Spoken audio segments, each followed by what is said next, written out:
것이 이 우리 조선 이후 역사죠. 그러니까 대략 조선이 1392년에 나라가 건국됐으니까 대략 한 630년 정도 그 역사를 보는데, 이제 역사를 보는 관점이 사관이잖아요. 우리가 이제 익숙한 사관으로 뭐 유물사관이다, 민족사관이다, 식민사관이다, 뭐 황국사관이다, 도교재판사관이다, 또 저 서구에 초기 사관으로 가면 뭐 휘그사관이다, 승자사관이죠. 뭐 토인비에 그런 별도 사관도 있고. 그런데 아무튼 이 역사를 보는 관점이라고 하는 게, 사관은 그 루트를 쫓아봐도 한 300년 안 되는 것 같습니다.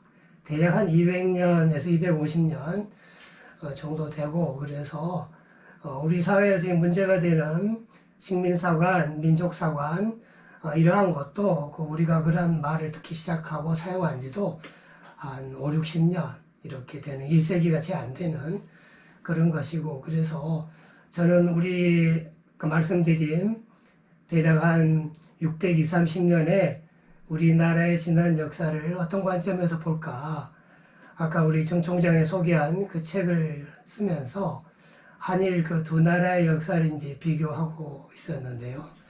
거기서 두 나라에 다 공통적으로 적용될 수 있는 어떤 그런 관점을 찾아본 게 품격사관입니다. 그래서 이제 키워드는, 품격사관의 키워드는 실격의 역사. 실격의 역사라는 것을 제가 정의를 했습니다. 세 가지 유형으로 곧 나옵니다. 그 실격의 역사가 아닌 시기를 품격이 있는 시기의 역사라고 볼 수 있지 않겠느냐. 그렇게 해서 이제 역사의 품격, 실격의 역사, 그리고 이제 민중의 눈높이, 그게 이제 크게 품격사관을 구성하는 세 가지 키워드가 되겠습니다. 그리고 여기에서는 이제 지난 620년 동안에 한일 그 두 나라의 역사를 쭉 조명하면서 이제 한 가지 관점이 두 나라의 격차인데요. 또 그리고 그 격차라는 것이 어떻게 해서 생겨나고 그 후 어떻게 변천되었는가. 또 관련해서 우리가 일본이라고 하는 나라를 얘기하면서 이제 반일 종족주의, 최근 화제가 된 게 반일 종족주의인데, 사실 이게 이제 어떻게 말하면 우리 반일 민족주의죠. 민족주의를 이제 조금 비하해서 종족주의라고 표현한 건데, 그 반일 종족주의, 반일 민족주의의 또 하나의 얼굴이 친중 4대주의고, 친중 4대주의의 그 연장선상에 있는 게 또 세군 송군론입니다. 그래서 이것들도 또 하나의 전체 제 보고서의 키워드가 되는 이슈가 되겠습니다. 크게 이제 다음과 같은 순서로 먼저 앞에 말씀드릴 전체 논점을 정리하고, 그 다음에 그 논점 정리와 연관지어서 두 나라 역사가 지난 600여 년간 어떻게 변천해 왔는가 살펴보고, 그 역사 격차가 생긴 과정에 우리가 성군으로 인식하고 있는 이 세종이라는 사람이 굉장히 밀접하게 관련이 되어 있더라 하는 걸 제가 찾아내서 최근에 최근 다른 학자들이 얘기하는 세종 성군론 비판과 연관지어서 기존 얘기도 인용하지만 제 독창적인 얘기를 덧붙여서 이 부분을 얘기하고 있습니다. 그리고 이제 이영훈 교수가 또 몇몇 자기와 친한 학자들과 더불어 반일 종족주의라는 책을 두 권을 3년 전, 2년 전 이렇게 잇따라 내었는데요.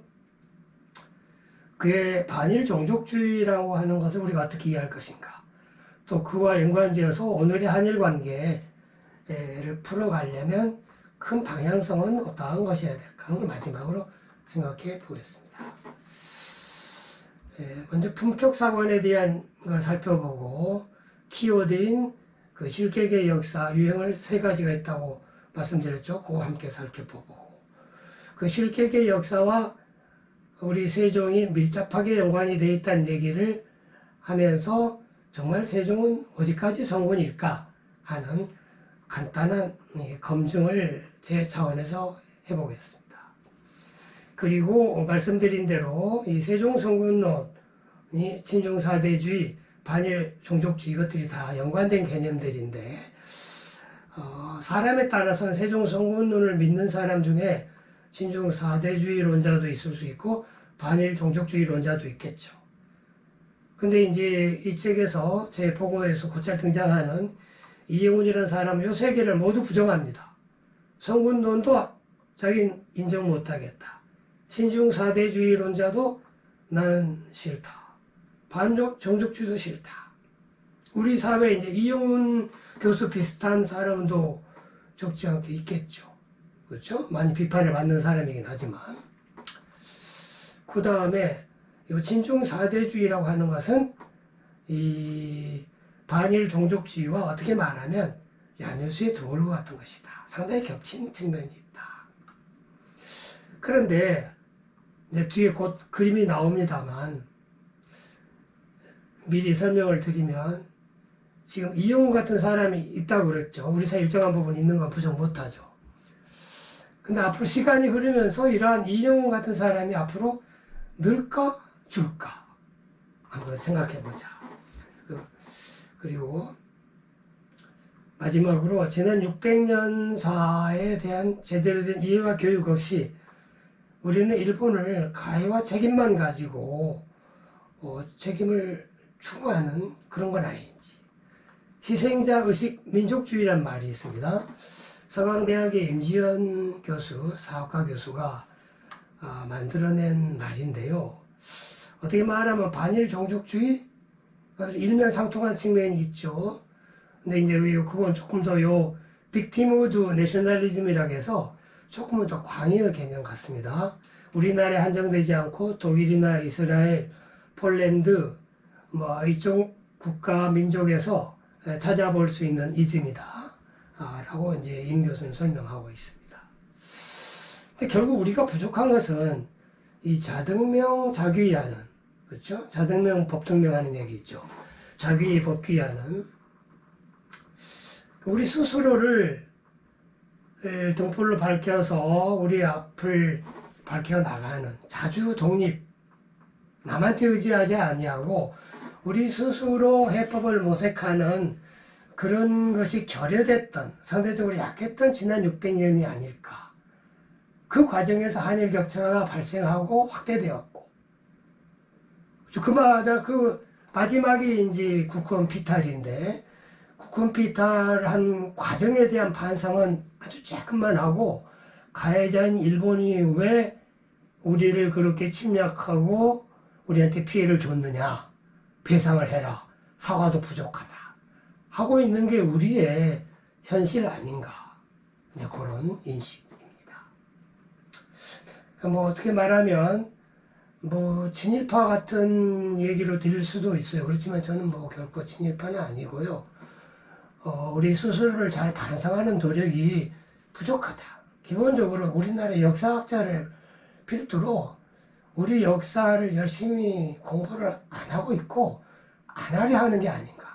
너무 열심히 공부하고 잘 해서 솔직하게 가르치면 부끄러운 역사가 너무 많아서 우리 국민들한테 가르치기도 그렇고 하니까 일제시대 때 일본인들이 만들어놓은 역사를 약간 보충해가지고 그 정도 가르치고 마는 게 아닌가.